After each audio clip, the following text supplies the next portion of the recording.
You're listening to the simulated sound of a Warbird engine inside an electric RC plane.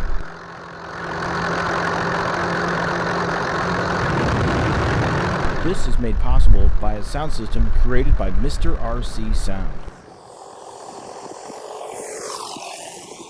In this video, I'm going to show you how I installed the sound unit in my Airfield P-51. But first, let me show you how it works.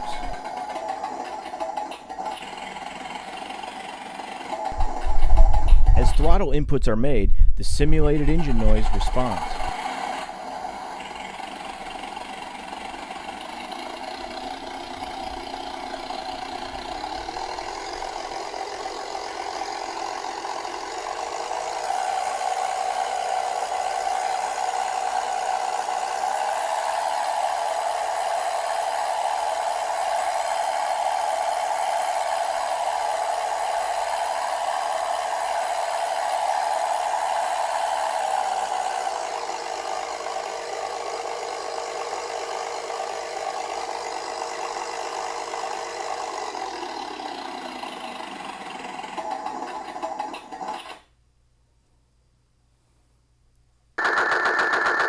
There is also an option using another aux channel to trigger gun sounds and LED lights.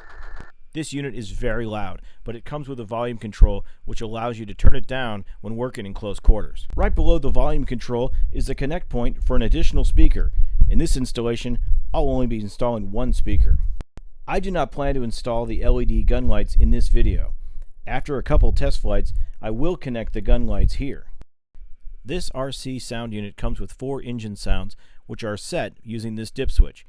In this video, I'll be using the Merlin engine sound mode. Here's a look at some of the connections. There's a servo plug for the engine sound and another for gun sounds. There are 2 ways you can install the unit. You can run the engine sound to an unused aux channel and configure a mix in your radio, or you can use a Y cable. In this video, I'll be using the Y cable. You will also need to prepare a connection to an alternative power supply for the engine sound unit itself. Okay, here's a look at the belly of the airplane where we'll be installing the sound unit today. Before you start making cuts on the airplane, make sure all the servo wires are clear inside the fuselage. Okay, the next step is to map out where you plan to make your cut.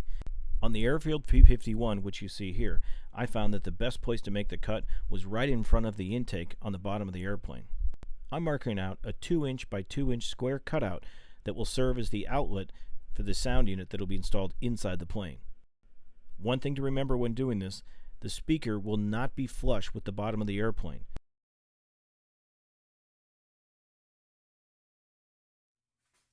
For the best audio performance, the hole on the bottom of the plane should be at least 1 3/4 inches square.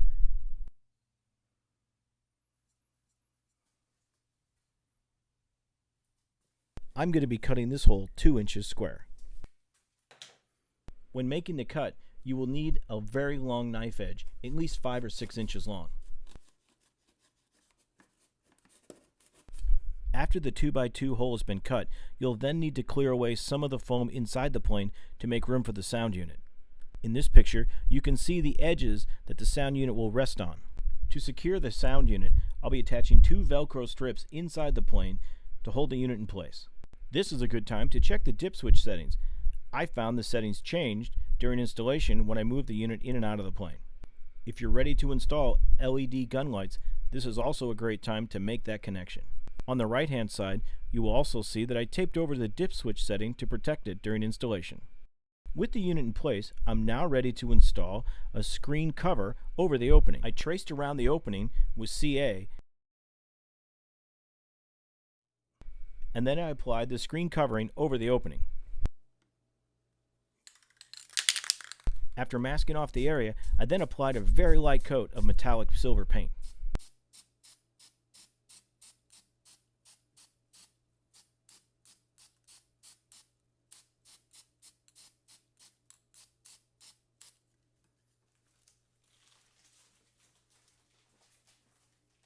This project requires a lot of wire management, and I'm afraid this is not a pretty picture. But make sure in your final installation that you route all of your servo wires away from the unit, which can make a lot of heat and could damage some of the insulation around some of your servo wires. On the Airfield P-51, You'll also have to make a modification to the canopy. A portion on the forward part of the canopy will have to be trimmed away, and the pilot will have to be moved back slightly.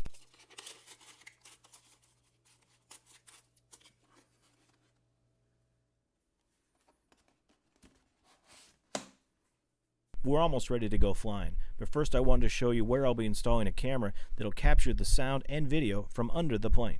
Now the installation is complete. Please click the next video to see and hear how this plane sounds in action.